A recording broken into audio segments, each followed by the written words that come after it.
신앙생활에 죽고 사는 문제는 우리 주 예수 그리스도의 십자가에서 찢기신 몸과 흘리신 그 보혈의 피의 능력을 우리가 바르게 믿고 그 능력을 나의 능력으로 힘입어서 십자가를 매일매일 생활화하느냐 못하느냐에 달려 있습니다.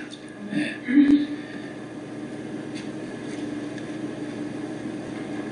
오늘 본문의 말씀을 우리가 10장에 와서 작은 한 부분을 읽었지만 굉장히 중요한 내용입니다. 이 히브리서는 기독교의 진리를 아주 함축해서 아주 중요한 본질, 아주 중요한 내용들을 잘 설명해 놓은 그런 책입니다. 구약은 율법이 있고 그 율법을 통해서 제사를 어떻게 하나님 앞에 드리는 것인가 그런 걸 기록해 놓았고 그 제사를 집리하는 대제사장들이 많은 휘하의 제사장들과 함께 하나님 앞에 제사를 지내는 그런 책입니다. 그 모든 내용을 쉽게 잘 정리해 놓은 책이에요. 누가 썼는지는 아직까지도 알지를 못하지만 그냥 바울이 썼지 않았을까 그렇게 말하는 사람들도 있고 바나바가 썼는가 혹은 브리스길라 아굴라 부부 가운데 남편 아굴라가 썼나 또 성경에 능한 아볼로 목사가 썼나 뭐 여러 이론이 있었는데 아직도 몰라요. 그러니까 누가 썼는지는 모릅니다. 그렇지만 초대교회 성도 가운데 한 분이 쓴 것은 분명하죠. 또 언제 썼을까도 우리가 대략 이제 사도 바울이 순교한 때가 AD 67년이라 그러는데 사도 바울 순교하기 그 시기부터서 예루살렘이 완전히 멸망하는 날이 AD 70년이거든요. 그래서 3년 어간에 쓰지 않았겠는가. 예루살렘 망하기 전에 썼겠다. 그렇게 보고 있어요. 또 내용은 주로 뭐냐 하면 유대인들로 믿다가 기독교, 예수 그리스도를 구주로 믿는 이 개종한 사람들, 초기 그리스도인들이라 그러죠. 초기 그리스도인들을 위해서 이 책을 썼다라고 볼 수 있어요. 왠고하니 초기 그리스도인들이 핍박을 많이 받았어요. 유대인들은 핍박이 없는데 기독교인들은 핍박을 하는 거예요. 유대인이 핍박을 하고 이방인이 핍박을 하고 사방에서 핍박을 받습니다. 유대인이 기독교인을 핍박하는 이유는 뭐냐면 수천 년 동안 하나님께서는 아브라함을 통해서 우리를 택하셨고 그리고 모세를 또 불러서 율법을 명하여 주셨고 그 율법을 받아서 우리가 이렇게 오래도록 하나님의 율법을 지키면서 살아왔는데 어느 날 갑자기 어디 근본도 모르는 사람이 나타나가지고 나를 믿으면 구원받는다 하는 그 예수라는 사람은 결국은 유대인들에게도 로마 사람들에게도 심판을 받아서 십자가에서 처형을 시켰는데 또 이 사람을 끝까지 믿는 무리들이 남아가지고 뭐 살아났다고 얘기를 하면서 해대는데 유대인들 입장에서 보면은 이건 이단이잖아요. 수천 년 내려온 율법을 지켜오던 사람들이 어느 날 갑자기 율법을 다 무시해버리고 예수 믿으면 구원받고 하나님의 자녀다 이래버리니까 이게 쉬운 얘기가 아니란 말이에요. 유대인들 입장에서 보면. 모든 역사를 다 부정하는 것처럼 느껴지고 아브라함도 부정하고 모세도 부정하고 모든 역사를 한순간에 다 부정하고 어느 날 나타난 예수님이 메사야라고 메사야를 믿으면 다 끝나는 거라고 이렇게 얘기를 하니까 핍박 안 할 수가 없죠. 이제 개종을 한 사람들이 막 핍박을 받습니다. 또 로마는 이 사람들이 우리의 주는 가이사가 아니다. 시저는 우리의 주가 아니고 우리의 주는 오직 예수 그리스도다 이렇게 고백하는 사람들이다 보니까 하늘의 태양이 두 개일 수 없듯이 이놈들은 황제가 신의 아들인데 이 시저를 신의 황제로 믿지를 않고 자기들의 주가 따로 있다 이러니까 또 이게 핍박을 하기 시작했던 거죠. 그러니까 로마가 핍박하죠. 유대인들이 핍박하죠. 그러니까 예수를 믿는다고 개종한 유대인들이 신앙이 흔들리는 거예요. 대차 이거 참 수천 년 믿어오는 모세의 율법이 있는데 요새의 율법을 하루아침에 다 부정하고 뭐 예수를 믿기만 하면 우리는 하나님의 자녀가 된다. 이게 진짜 맞는 건가? 얼마나 그 당시에 많은 사람들이 흔들리고 믿음이 투철하지 않은 사람들은 다시 이대로 돌아갈까 이런 생각할 수밖에 없는 거예요. 그러자 이제 이 히브리서를 쓰게 된 이 저자는 구약의 그 모든 율법과 제사와 모든 하나님의 그 역사가 결국은 이 예수 그리스도를 통해서 완성됐다고 하는 것을 선명하게 설명을 해줘야 되겠다고 하는 책임감을 느끼고 히브리서를 쓴 거예요. 히브리서는 매우 중요한 또 하나의 복음서라는 거죠. 네. 그런 내용이 히브리서인데요. 오늘 우리가 읽은 그 내용 19절을 보면은 19절에 이러잖아요. 그러므로 형제들아 우리가 예수의 피를 힘입어 성소에 들어갈 담력을 얻었다. 구약에는 어떻게 성소에 들어갑니까? 짐승의 피를 가지고 들어가지 않냐? 그 앞에서 그 얘기를 쭉 해오는 거예요. 그런데 이제는 그 짐승의 피로 들어가는 것이 아니라 예수의 피로 성소에 들어갈 수 있게 됐다. 이걸 말하고 있고 20절에서 그 길은 우리를 위해서 열어놓은 새로운 살 길이다. 우리를 위해서.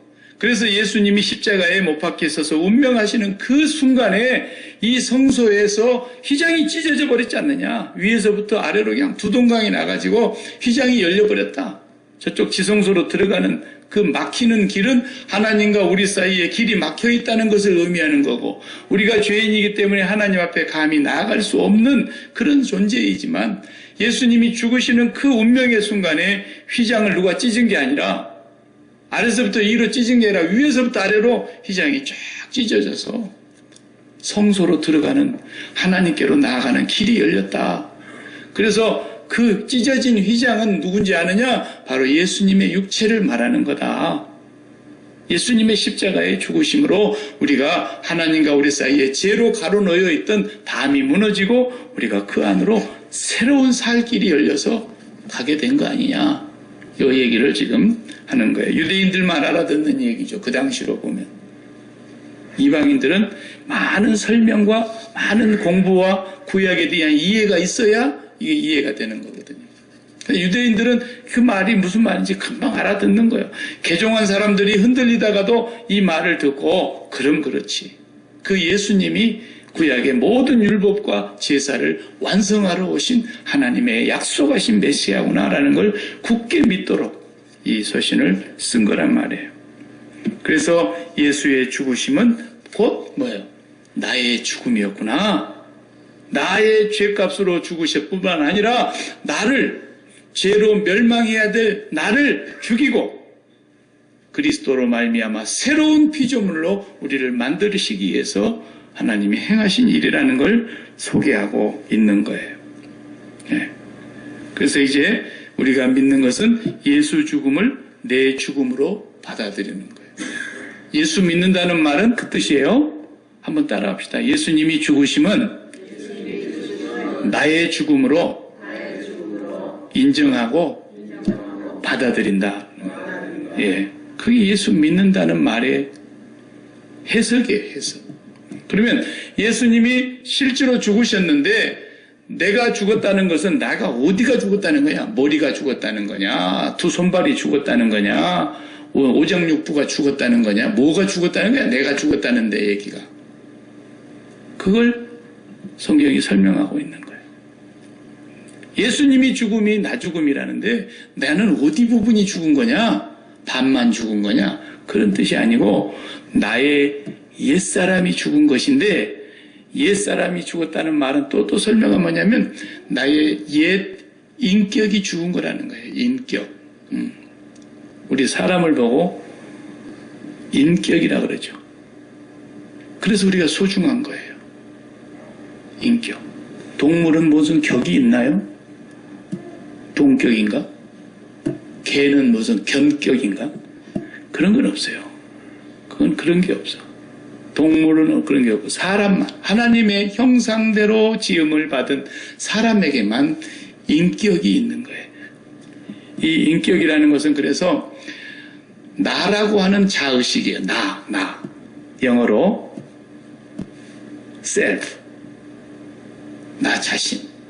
이게 인격인데 이게 어떻게 만들어지는 거냐면 그냥 엄마에게서 태어난 때는 인격으로 태어나기는 해서도 아직 인격이 형성이 안 된 거예요.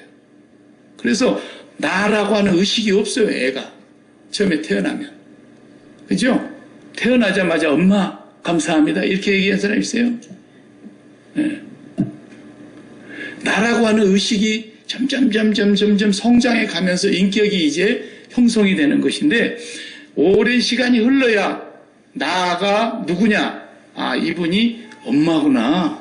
나를 낳아주신 분이 엄마라는 것을 가르치기 위해서 엄마 해봐 계속 아빠 해봐 할아버지 해봐 그러면서 말도 가르치면서 이 아이가 점점점 의식이 자라나는 동안에 상대방 쪽에서 할아버지, 할머니, 아빠, 엄마 이렇게 알게 되면서부터서 나라는 의식이 점점점 성장이 되는 거예요.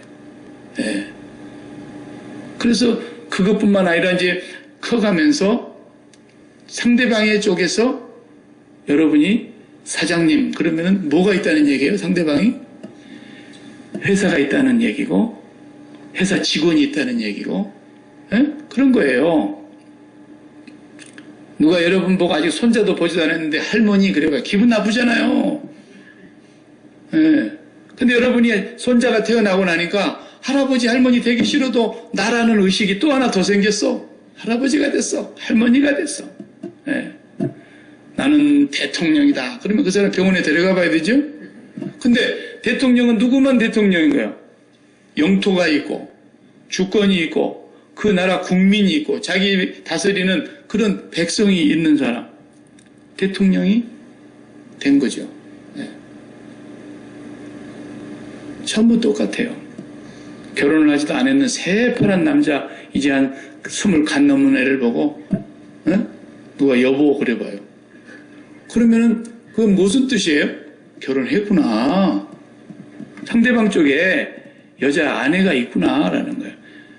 여보라는 것이 남편 아내를 향해서 서로 부르는 칭호인데 그 나라고 하는 의식이 이렇게 계속 생기는 거라니까요. 네. 거기다가 이제 그쪽에 상대 쪽에가 돈이 엄청나게 많아 봐요. 그럼 돈 많은 부자란다. 이렇게 또 내가 발달하잖아요. 높은 직위에 올라가 봐요. 어떤 날 갑자기 나를 보고 부장님 이러는 거예요. 그럼 내가 높이 올라갔어요. 내 밑에 부하가 많다는 거예요. 중대장님 그러면 한 200명의 부하가 있는 거예요. 이렇게 전부 나라는 것이 이렇게 형성되어 가는데 그게 살아가면서 인격과 인격이 부딪히면서 거기서 생겨나는 게 뭐예요? 가치관이라는 것이 생겨나는 거예요. 이게 상당히 밸류가 있는 거네. 소중하게 여기는 거예요. 이거 별 볼 일 없는 거네. 가치관이 생겨요. 역사관이 생겨요. 세계관이 생겨요. 인생관이 생겨요. 이러면서 그 사람의 인격이 점점 풍성해지는 거라니까요. 예. 근데 그 인격을 죽이기 위해서 주님이 죽으신 거예요. 아시겠어요? 예수님이 죽음이 내 죽음이라 그러니까 나의 어디가 죽었냐? 뇌가 죽었냐? 손이 죽었냐? 발이 죽었냐? 아니에요. 내 인격을 죽이기 위해서요. 내 인격. 그 인격의 핵심은 뭐냐면 마음이에요. 마음. 그래서 인격이 고상한 사람은 마음도 고상하게 쓰잖아요. 참 저 사람 마음이 곱네. 야, 저 사람 마음이 참 더럽네. 그래서 인격을 평가하는 거예요. 그러니까 우리가 그 인격을 옛사람이 가지고 있었던 그 인격을 예수 믿기 이전에 가지고 있었던 그 인격을 다 십자가에서 죽이려고 예수님 죽으신 거라니까요. 예? 그걸 아셔야 돼요. 이런 것은 정말 수준이 높아가지고 좀 적어야 되는데 예. 무슨 말인지 아시겠어요? 예수님이 십자가에서 몸이 찢기고 피를 다 쏟고 물을 다 쏟고 완전히 죽으셨다는 것은 우리의 인격을 죽인 사건이라니까요. 그 인격을 죽인 사건이에요. 그러니까 아까 말한 대로 아빠, 엄마, 할아버지, 할머니, 사장님, 부장님, 중대장님 그런 관계로 형성되어 있는 모든 관계를 다 죽인 거라는 뜻이에요. 다 죽인 거예요. 네. 그걸 아셔야 돼요. 그래서 예수님이 흘리신 피는 내 인격이 흘렸어야 될 피예요. 내 인격이 죽으면서 흘렸어야 될 피라니까. 예수님이 찢기신 몸은 내 인격이 찢어지면서 죽어야 될 그 열매를 예수님이 하신 거라니까요. 내 인격이 피를 흘리며 죽었어야 돼요. 내 인격이 찢어졌어야 되는 거예요. 완전히 죽었어야 되는 거예요. 그런데 예수님이 대신 그렇게 하신 거예요. 그럼 인격이 피를 흘린다는 거, 인격이 피가 있나? 있죠. 인격이 찢어져야 된다. 그게 도대체 무슨 말인가? 네. 분명히 예수님이 죽으신 것이 내가 죽었다 그러는데 내가 죽은 것이 아니잖아요. 목숨이 멀쩡히 지금 생명이 살아있잖아요. 목숨 붙어있잖아요. 근데 내가 죽었다라는 거예요, 성경은. 그것은 인격이 죽었다라는 말이고, 죽었다라는 것은 생명이 끊어졌다는 얘기인데 성경은 뭘 생명이라고 그랬냐면 피를 생명이라고 그랬어요. 레위기 17장을 보면은 피에 대한 설명을 하잖아요. 피가 곧 뭐라 했어요? 생명이다. 피는 육체와 하나다 그랬어요. 동일한 거라는 거예요. 피는 생명이라는 거예요. 피는 생명. 피가 생명이다. 그러니까 인격에 피가 흘러야 된다는 말은 무슨 말이에요? 다른 말로 바꾸면 인격의 생명이 죽어야 된다는 거예요. 인격에 피가 흘러야 돼요. 예수님이 죽었을 때에 나의 인격을 죽인 것이라면, 예수님의 피 흘리시면 내 인격이 피 흘리는 것이고, 내 예수님이 죽으셨다는 것은, 예수님의 생명이 끊어졌다는 것은 내 인격의 생명이 끊어진 거예요. 내 인격의 생명이. 그러면 이제 인격이 피 흘렸다는 말과 인격의 생명이 끊어졌다는 말은 같은 뜻이라니까. 피가 생명이니까. 그럼 여러분 인격의 생명이 뭔가 한번 가만히 따져봐요. 생명. 인격의 생명이 다 있다니까요. 그 생명이 뭔가 한번 볼까요? 생명이 뭐라 그랬어요? 그냥 말 그대로 살아라는 명령이 생명이에요. 코로 숨쉬는 목숨하고 달라요. 생명은. 이건 살아라고 하는 명령을 생명이라고 그러는 거예요. 네. 그러니까 살게 해주는 힘, 그게 생명이라니까.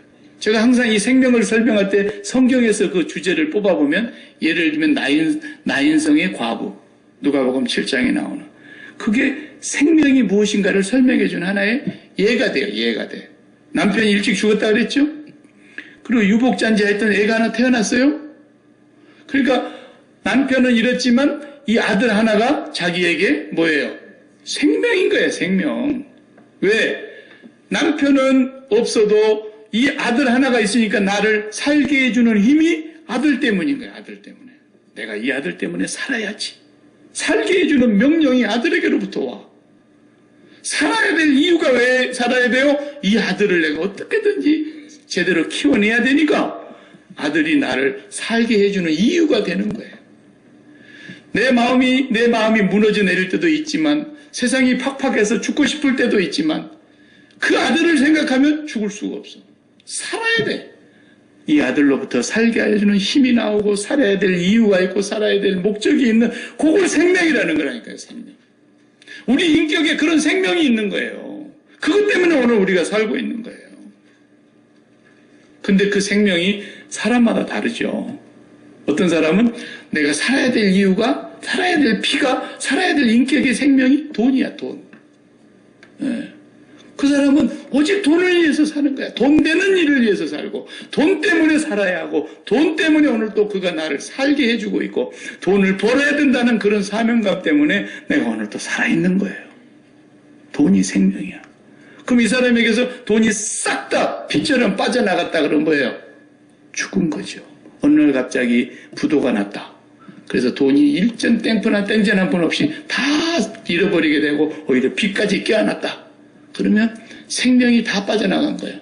그래서 그 사람 진짜 돈이 생명으로 살았던 사람들은 극단적인 선택을 해요. 그래서 그렇죠? 네. 어떤 사람은 돈보다도 더 명예를 소중히 여기는 걸 생명처럼 여기 자기 인격의 생명, 인격의 피는 명예다. 명예를 위해서 삽니다. 그래서 고상한 명예를 내가 교수야. 그것도 아주 유명 대학 교수야. 그런데 미투에 걸려서 아이고 그러고 나니까 막 학생들이 그냥 다 불같이 일어나가지고 다른 때 용기가 없어서 말 못했는데 미투에 고발하라 그러니까 막 교수가 나의 몸을 더듬었다, 뭐 교수가 나에게 그냥 찝쩍거렸다, 교수가 학점을 가지고 나를 아주 희롱했다, 막 들고 일어나가지고 교수하고 잠자리를 같이 했다, 막 이래 되니까 어떻게 됩니까? 세상 사람들 앞에, 제자들 앞에, 모든 주변의 친구들 앞에, 부모 앞에, 자식 앞에 멋진 교수였는데 자기의 위선이 다 드러났어. 자기의 명예와 자기의 자존심 땅바닥에 다 떨어졌어요. 나의 인격의 피와 생명은 명예였는데, 그러니까 극단적인 선택을 해버린 사람이 그래서 그런 거예요. 아시겠죠? 이게 바로 인격이라는 피입니다. 인격 속에 담겨져 있는 생명. 이걸 죽이기 위해서 주님이 십자가에서 죽으신 거예요. 그 세상 사람들은 그 생명, 그 인격의 생명, 피 같은 생명을 뭘로 여기느냐? 돈, 명예, 건강, 부귀, 미모, 어떤 좀 저속한 사람은 쾌락, 별의별 것이 다 생명이에요. 그걸 누가 그렇게 가르쳐 줬습니까? 마귀가 에덴 동산에서 네가 이걸 따먹고 하나님이 네 생명 아니야. 하나님만 생명인 줄 알아? 네가 그거 따먹으면 네가 하나님처럼 눈도 밝아져서 네가 이제 좋은 것을 다 선택할 수 있게 되고, 네가 선택을 좋은 걸 많이 하면 네가 행복하고 네가 만족하고 네가 기쁠 텐데 뭐 굳이 하나님만 그렇게 불고들어지려고 그러느냐. 그래서 타락한 이후에 인간은 스스로 생명을 만들어내기 시작한 거예요. 그게 가치관 아닙니까? 그게 가치관. 하나님 없어도 돈만 있으면 괜찮아. 이게 가치관이에요. 예. 하나님 없어도 건강하고 장수하면 되잖아. 이런 것들이 다 인생관의 형성을 만들었던 거예요. 이것이 다 내 생명이에요. 그래서 오늘날 사람들이 나는 이것을 위해서 삽니다. 그게 그 사람의 인격의 피입니다. 그게 그 사람의 인격의 생명입니다. 주님이 왜 오셨다고요? 그걸 멸하기 위해서 오신 거예요. 왜? 그건 가짜 생명이니까. 그건 거짓된 생명이니까. 나인성 과부도 자기 아들의 생명이었어요. 본래는 예수님 만나기 전에는. 그런데 그 생명이 끊어져 버리니까, 그 아들에게 올인했던 자기의 생명, 인격의 피와 같았던 그 아들이 죽어버리니까 이제는 살아야 될 이유가 없어져 버린 거예요. 살아도 사는 것이 아닌 것처럼 돼버린 거예요. 그러나 그건 거짓 생명이에요. 그래서 진짜 참 생명이신 길과 진리와 생명이 되신 예수님이 오셔가지고 걔를 그 자리에서 살려버려요. 관에서 일어나게 만들어버려요. 도대체 이분은 누굴까? 이분이 진짜 생명이라는 거죠. 생명이 바뀌어야 돼요. 이게 거듭남이에요. 생명이 바뀌어야 돼요. 예전에 그 옛사람이었을 때 내가 인격으로 담고 있었던 생명과 피와 같이 여겼던 모든 것들이, 그게 자식이든 가족이든 명예든 돈이든 건강이든 부귀, 다 거짓된 생명이었어요. 그것 때문에 살았죠. 옛날에는 그것을 위해서 살았죠. 그것이 있기 때문에 살았고 그것을 위해서 나는 살아야 한다고 생각했죠. 그러나 그 모든 건 다 거짓된 생명입니다. 주님은 바로 그 거짓된 인격의 생명이 되었던 것들을 멸하기 위해서 이 땅에 오셨다 이 말이에요. 네. 그러면 이제 우리가 예수를 믿었다는 말과 예수 믿으면 예수 죽음이 내 죽음이 됐다는 말이고, 예수 죽음이 내 죽음이라는 것은 내 인격을 멸하는 것이고, 내 인격 속에 들어져 있는 참 생명이라고 믿었던 그 거짓된 생명들을 다 깨끗이 빼내기 위해서 주님이 오신 거 아닙니까? 피를 싹 빼내기 위해서, 생명을 다 뽑아내기 위해서. 그러니까 한 방에 가보면은 부항 뜬다 그래가지고 막 멀쩡한 덩어리에다가 그냥 온갖 막 부항을 붙여놔가지고 붉은 시커먼 피들이 나오고, 어떤 의사는 가면 막 혀 밑에를 칼로 째가지고 피를 막 한 바가지씩 쏟아낸다고, 시커먼 피를, 예, 나쁜 피를 뽑아내야 한다는 게 한 방에서. 예? 그런 것처럼 우리의 과거에 예수 믿기 전에 우리의 옛사람의 인격이 생명피처럼 여기고 있었던 그런 것들을 다 뽑아내서 옛 인격을 죽여버리려고. 여러분, 그 인격이 죽었습니까? 예수 믿는다는 건 그게 죽었다는 뜻이에요. 그게. 예수 믿었다면 날마다 그것이 죽었다는 걸 확인하는 거예요. 제가 박보영 목사님 설교 듣고 제 성경 공부 시간에 얘기해 줬잖아요. 예? 그 거지들, 다리 밑에서 자는 애들 다 집에 데려다가 목욕시키고 새 옷 갈아입히고 그 옷은 벗겨놨다가 보관을 잘 해놨다가 이제 예수 믿고 이 아이가 생활이 빠듯하게 됐을 어느 날 와서 옷 다 벗기고 다시 옛날 옷 입어. 아무도 안 입으려고. 목사님 왜 이러느냐고 막 난리를 쳤다 그랬잖아요. 예. 그 우리는 예수 그리스도로 말미암아 새로운 피조물이 되었고 썩어져가는 구습을 쫓는 옛사람을 다 벗어버린 사람들인데 오늘 우리가 다시 그 냄새나는 더러운 구습을 쫓았던 옛날의 인격을 어떻게 도로 입을 수 있냐. 옛날의 인격이 사모했던 그렇게 좋아했던 그런 옛날 인격이 사모했던 피와 생명을 어떻게 우리가 다시 그걸 가질 수 있냐. 우리의 생명은 예수 그리스도 한 분뿐이고 그를 통해서 하나님과 연결이 되면서 하나님만이 나의 참 생명이라는 것을 고백하고 사는 사람들이 예수 믿는 사람입니다. 그렇게 하시기 위해서 주님이 피 흘려서 죽으시고 육체가 찢기심으로 휘장이 찢어져서 우리가 하나님께로 나아가서 하나님과 관계를 맺고 살 수 있는 새로운 살 길이 열렸다고 성경은 말하고 있지 않습니까?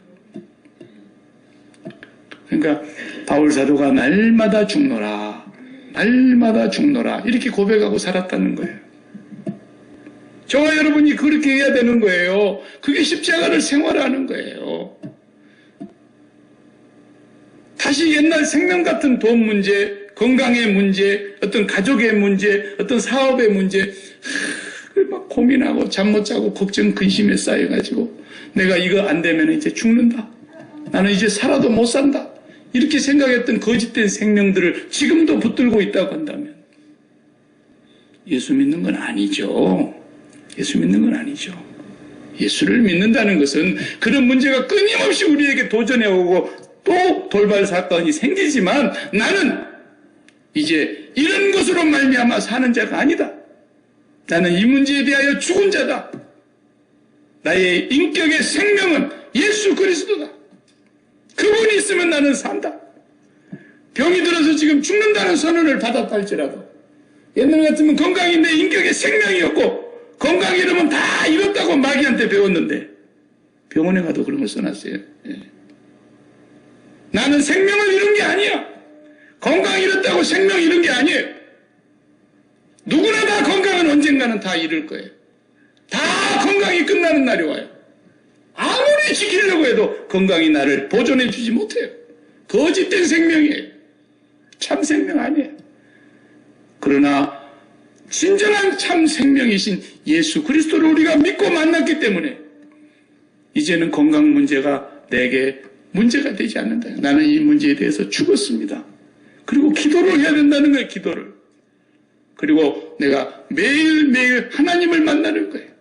참 생명의 주인이신 참 생명의 근원이신 생수의 근원이신 하나님을 만나서 참 생명이신 하나님과 관계를 하다 보니까 그분으로 말미암아 기쁨이 있고 그분으로 말미암아 만족이 있고 그분으로 말미암아 감사가 있고 즐거움이 있다 이거예요.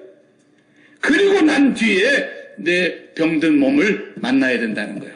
하나님을 먼저 만나고 하나님과 1대1의 관계가 먼저 형성이 돼야 된다는 거예요.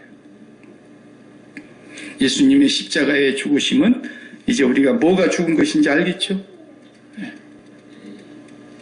날마다 그걸 죽었음을 확인하고 고백하고 시인하는 거예요. 여러분의 과거의 생명처럼 여겼던 그런 문제들이 지금도 여러분을 통일하게 괴롭히고 있을 수 있어요. 내가 옛날 예수를 믿기 전에는 이 세상이 전부였으니까 이 세상에서 최고로 좋은 가치들은 돈 많이 가지는 것이고 우리 몸이 오랫동안 건강하고 장수하는 것이고 우리 자녀들은 다 좋은 대학을 나와서 좋은 직장을 가지고 입신양명하는 것이고 출세하는 것이고 성공하는 것이고 내가 비즈니스를 해도 비즈니스가 일취월장해서 힘이 창대하게 되면서 넉넉하게 사는 이런 모든 삶이 우리가 이 땅의 전부 아닙니까? 그것을 위해서 살았고, 그러나 그것이 생명의 전부인 사람들은 죽기 싫어서 죽음이 제일 두려운 거야. 왜? 이 모든 걸 다 앗아가니까. 이 모든 관계를 다 끊어버리니까. 그것으로 인하여 형성되었던 자아의식이 다 끊어지기 때문에. 그래서 죽기를 그렇게 싫어하는 거예요. 그래서 일생에 죽기를 두려워하고 죽음에 매여 종살이하는 사람들을 놓아주려고 주님이 이 땅에 오셨다고 히브리서 2장 14절 이하에 말씀하셨잖아요. 놓아주려고. 우리는 더 이상 그것이 생명이 아니기 때문에 그것에 붙들려 있는 자들이 아니란 말이에요. 그것을 날마다 사울도 바울은 뭐라고 말했어요? 나는 날마다 죽노라 그랬던 거예요. 마르틴 루터는 나는 매일 세례를 받노라. 데일리 베프티즘. 매일매일 나는 세례로 죽노라. 그렇게 했던 거예요. 그래서 우리 그리스도인들은 기도 생활과 밀접해가고 뗄래야 뗄 수가 없어요. 매일. 여러분의 마음에 기쁨과 즐거움과 만족과 행복을 앗아가는 모든 것들이 있다면, 아, 내가 또 속았구나. 내가 속았구나. 나의 옛사람 때 가졌던 그런 내 기쁨, 내 만족, 내 즐거움을 가져다주는 이런 것들로 인해서 내 마음을 또 내가 빼앗겼구나. 내가 거기에 대해서 이제는 죽은 옛사람의 인격과 옛사람의 구습을 쫓아갔던 것들은 내가 다 죽었는데, 본래는 본질상 육체와 마음이 원하는 것을 하여 하나님께로부터 진노를 받아야 될 인간이었지만, 그리스도와 함께 내가 죽고 그리스도와 함께 다시 살아 하늘에 안치운 바 된 백성이 되므로 내가 이제는 세상과 죄에 대해서 죽은 자인데 내가 또 속았구나 하면서 기도하고 하나님을 붙들고 십자가의 은혜를 붙들고 기도해야 된단 말이에요. 그 기도 생활이 안 되는 사람들은 절대로 내 삶이 옛날에 인격이 생명처럼 여겼던 것을 뗄래야 뗄 수가 없어요. 그래서 기도에 은혜를 입어야 돼요. 기도에는 다른 유로서는 안 된단 말이에요. 그게 떨어져 나가는 것이. 기도해야 되는 거예요. 그러니까 교회를 다녀도 기도를 안 하는 사람들은 머리만 커져가지고 때는 떨어지질 않아. 옛날 인격의 피가. 그냥 돈 때문에 온전히 그냥 마음이 다 무너져 내리고, 건강하려는 그냥 신앙이 다 무너져 내리고, 비즈니스 하나로 다 무너져 내리고, 자기 가족이 그렇게 나를 뗄래야 뗄 수 없는 원수처럼 달라붙어가지고 가족 문제로 모든 신앙이 다 무너져 내리는 거예요. 그렇기 때문에 우리가 깨어 기도하지 아니하면 십자가를 붙잡고 주여 그리스도의 죽음이 나의 옛 인격을 멸하기 위해서 오셨다는 거예요. 그리스도께서 십자가에서 찢기신 그 몸은 내 육체와 마음이 붙어있는 걸 떼내기 위해서 오신 거라니까. 본래 이 육체는 마음과 같이 붙으면 망하게 돼 있어요. 왜? 육체는 정욕을 쫓아가는 본질이 있기 때문에. 그런데 거기에 마음이 딱 붙으면 내 육체가 원하는 대로 마음도 함께 가는 거예요. 그게 본질상 진노의 자녀라의 모습인 거예요. 영혼이 돌아다니면서 저 옷 한번 입어봤으면 좋겠다. 내가 반지 한번 끼워봤으면, 그런 거 봤어요? 없죠. 육체가 있기 때문에 그런 거 아닙니까? 그래, 우리 육체는 그 마음과 궁합이 딱 맞는 순간부터서 정욕의 길로 가게 돼 있는 거예요. 그래서 예수님이 십자가에서 그 몸이 찢겼다는 것은 육체와 마음을 찢어냈다는 거예요. 내 인격에서. 그래서 이 마음이 육체와 붙지 않고 성령님과 붙어서 성령님의 능력으로 하나님께 관계를 맺도록 해주시는 것이 바로 성령의 역사인 거예요. 매일매일 우리가 성령으로 기도하지 아니하면 안 되는 이유가 거기 있는 것입니다. 그러면 읽어보세요. 오늘 본문에 보니까 그 다음 말씀이 뭐예요? 22절 한번 보세요. 우리가 마음의 뿌림을 받아 악한 양심으로부터 벗어나고 몸은 맑은 물로 씻음을 받았으니 참 마음과 온전한 믿음으로 하나님께 나아가자 그랬어요. 이게 십자가의 주님이 행하신 보혈의 능력이 여기 나타나는 거예요. 마음의 뿌림을 받았다. 예수님의 피로 뿌림을 받았다. 피뿌림의 역사. 주님의 십자가의 피뿌림의 역사로 말미암아서 어떻게 했다는 거예요? 악한 양심으로부터 벗어났다 그랬어요. 여기서 말하는 악한 양심은 저를 보세요. 무슨 뜻이냐? 악한 양심은 거짓말하는 양심, 도둑질하는 양심 이런 얘기가 아니고 여기서 말하는 악한 양심으로 번역이 된 이 말은 예수님의 피 뿌리심으로 말미암아 우리의 악한 양심이 깨끗하게 됐다. 그 말은 이전의 악한 양심은 어떤 양심이에요? 이전의 양심은 내가 항상 옛사람의 인격의 생명으로 여기고 있었던 것들, 그런 것들을 다 이제는 벗어버렸다라는 뜻이에요. 깨끗한 양심이 됐다. 악한 양심이 깨끗하게 됐다라는 것은 거짓말하던 양심이 거짓말 안 하게 됐다. 이런 도덕적인 개념이 아니고 이전에는 내가 생명처럼 여겼던 돈이나 부귀 영화나 권세나 명예나 출세나 성공이나 번영이나 형통이나 이런 것들이 내 인격의 양심, 인격의 피가 되어서 인격의 생명이 되어서 그것을 통해서 아이고 좋아라, 아이고 기뻐라, 나는 행복해, 나는 이제는 만족해, 부족함이 없어. 이게 약한 양심이라니까요. 이게 약한 양심이에요. 그런데 이제는 선한 양심으로 예수 그리스도의 피뿌림을 통해서 우리를 십자가에서 깨끗하게 해주신, 그래서 하나님이 나의 생명, 예수가 나의 생명, 하나님이 계시면 나는 기쁘고 하나님 계시면 나는 만족하고 여호와가 나의 목자만 되어주시면 나는 부족함이 없고 하나님이 계시면 나는 마침내 죽어도 괜찮고 어차피 죽을 건데 왜? 그분만이 나의 진정한 생명이니까. 이 양심이 선한 양심이라니까요. 이 양심. 그래서 참마음으로 그랬어요. 참마음이라는 게 바로 이 선한 양심을 가진 마음을 말하는 거예요. 그 다음에 온전한 믿음으로 하나님께 나아가자 그랬어요. 온전한 믿음. 온전한 믿음은 뭐예요? 이제 예수 그리스도가 나를 위해서 십자가에 피 흘리셨고 그 몸이 다 찢기심으로 말미암아 이제 나의 기쁨은 예전에 가졌던 그런 가짜 생명, 거짓 생명으로 오는 기쁨이 아니라 나는 예수 그리스도를 통하여 하나님을 믿는 믿음, 하나님께로부터서 오는 믿음. 내가 울어도 하나님 때문에 우는 거예요. 왜? 하나님의 은혜, 하나님의 사랑이 내 안에 충만히 느껴지지 않아서 하나님을 더 깊이 경험하고 싶고 하나님을 더 깊이 만나고 싶어서 우는 거예요. 울어도. 아유, 돈 몇 번 잃었다고 막 쳐울고 자빠지고 그래 않고 옛날에는 그랬잖아요. 예. 내가 이제 우는 것은, 내가 이제 속이 상한 것은 진정으로 하나님만 나의 기쁨이 되기를 원했는데 늘 내 옛사람이 나를 괴롭히고 마음에 원하는 바 이 선한 양심을 쫓아가지 아니하고 원치 아니하는 바 악한 양심을 쫓아가고 있는 오늘 나는 공고한 사람이로다. 하나님 앞에서 회개하며 슬퍼하며 애통하는 그런 울음. 기뻐도 하나님 때문에 기쁜 거. 이렇게 살아가는 그 마음이 온전한 믿음이라는 거예요. 온전한 믿음. 예. 이 믿음을 가지고 하나님께로 나아갑시다 그랬어요. 오늘 우리가 성찬 예절을 하면서 또 그분의 살과 피를 먹고 마시며 기념하는데 이것을 행하면서 그걸 잊지 말아야 돼. 또다시 상기해야 된다는 거예요. 그래서 목사가 집례할 때 한 달에 한 번 하지만 우리는 어떻게 한다고요? 날마다 먹어야 한다니까요.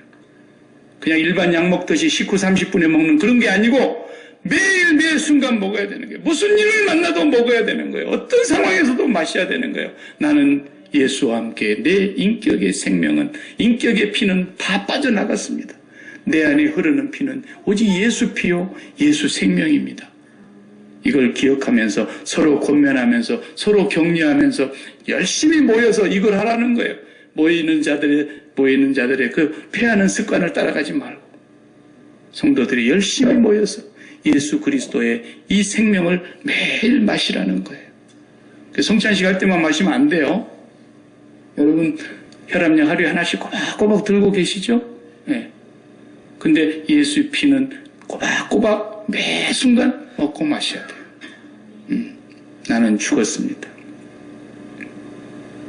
기분 나쁜 일이 있어도 하나님 나의 옛 인격 속에서 나오는 옛 피가, 옛 생명이 오늘도 나를 이렇게 유혹하고 마귀가 나를 공격하고 나를 시험하고 있는데 이 시험에 들지 말게 하시오며 악에서 나를 구원해 주시오며, 이 주기도문이 그래서 중요하다니까요. 계속해서 우리는 예수 피를 마시기를 바랍니다. 기도하시겠습니다. 하나님 감사합니다. 주님의 죽으심으로 말미암아 우리의 가짜 생명, 우리의 인격에 가짜 피가 흐르고 있었습니다. 거짓된 생명이 흐르고 있었습니다. 주님이 죽으심으로 말미암아 우리의 마음과 인격에서 옛사람의 모든 가짜 생명을 다 뽑아내 주시고 주님이 우리의 영혼에, 우리 인격에 참 생명이 되어 주신 것을 감사합니다. 거룩하신 하나님 아버지, 오늘도 주님의 살과 피를 먹고 마시는 이 거룩한 예전에서 다시 한번 우리가 살아계신 주님을 만나게 하시고 성령으로 말미암아 주님의 생명이 우리 속에서 능력으로 역사하여 주셔서 이제는 옛사람을 철저하게 십자가에 못 박고 벗어버리고 그리스도로 말미암아 새 생명으로 새로운 피조물로 새로운 피가 흐르는 저희들 되게 하여 주시옵소서. 예수님의 이름으로 기도하옵나이다. 아멘. 268장.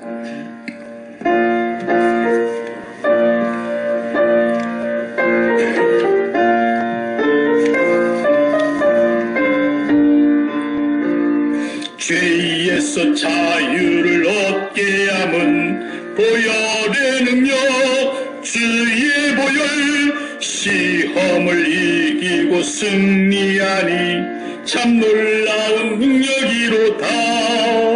주의 보혈 능력이 또다. 주의 피 믿어. 주의 보혈 그 어린 양의 매우 귀중한 피로다. 육체의 정욕을 육체의 정 이김은 보혈의 능력, 주의 보혈 정결한 마음을 얻게 하니 참 놀라운 능력이로다. 주의 보혈 능력이 또다. 주의 피 믿어. 주의 보혈 그 어린 양의 매우 귀중한 피, 눈보다 더 이게 맑히는 것, 보혈의 능력, 주의 보혈 보정한 모든 것 맑히시니 참 놀라운 능력이로다. 주의 보혈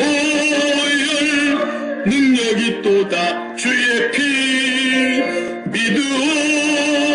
주의 보혈 그 어린 양의 매우 귀중한 피로다. 구주의 복음을 전할 제목, 보혈의 능력, 주의 보혈 날마다 나에게 찬송 주니 참 놀라운 능력이로다. 주의 보혈 능력이 또다. 주의 피 믿어. 주의 보혈 그 어린 양의 매우 귀중한 피로다. 아멘. 봉헌하겠습니다.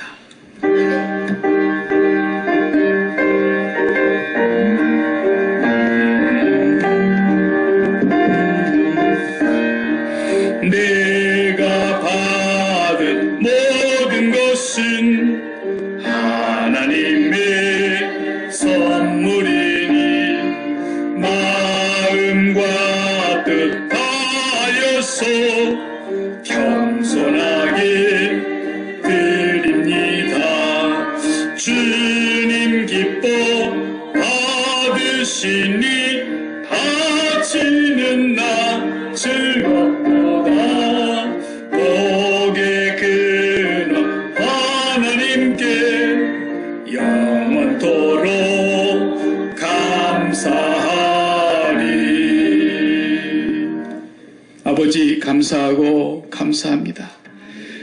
우리가 이 땅에서 배를 신으로 섬기고 땅의 일이 전부인 것처럼 살았던, 그리고 육체와 마음이 원하는 대로 쫓아 행하였던 하나님의 진노를 받기에 합당한 죄인들을 주 예수 그리스도께서 이 땅에 오셔서 우리를 그 죄와 저주와 진노와 형벌 가운데서 건지시기 위하여 십자가에서 찢기시고 피 흘리신 주님의 보혈의 능력으로 말미암아 우리의 옛사람을 멸하고 새로운 피조물로 살게 해주신 것을 감사합니다. 성령이 오셔서 날마다 우리를 충만한 능력으로 붙들어 주시고 인도하여 주시어서 더 이상 세상에 살던 우리의 옛사람이 가졌던 생명을 철저히 십자가에 못 박은 자가 되게 하여 주시고 우리의 정과 욕심을 못 받고 그리스도로 말미암아 참 생명이신 하나님 아버지를 모시고 하나님 아버지와 날마다 관계하며 기도하며 교통하며 살아가는 저희들 되게 하여 주옵소서.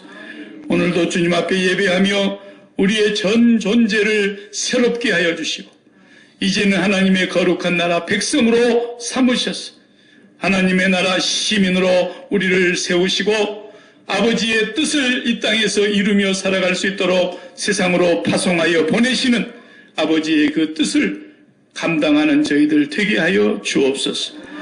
오늘도 저희들의 남은 모든 생애를 주 뜻대로 살아갈 수 있도록 성령으로 충만하게 하여 주옵소서. 예수님의 이름으로 감사하며 기도드립니다. 아멘. 229장 1절에서 3절까지 우리 찬송하면서 성찬 예전 하겠습니다.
성찬의 말씀 고린도전서 11장 23절부터 29절의 말씀 제가 봉독합니다.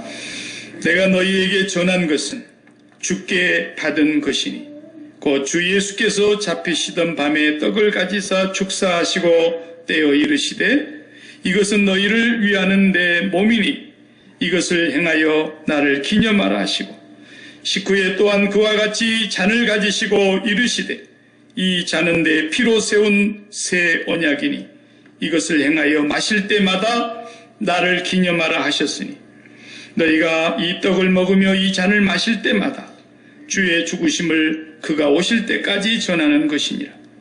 그러므로 누구든지 주의 떡이나 잔을 합당하지 않게 먹고 마시는 자는 주의 몸과 피에 대하여 죄를 짓는 것이니라.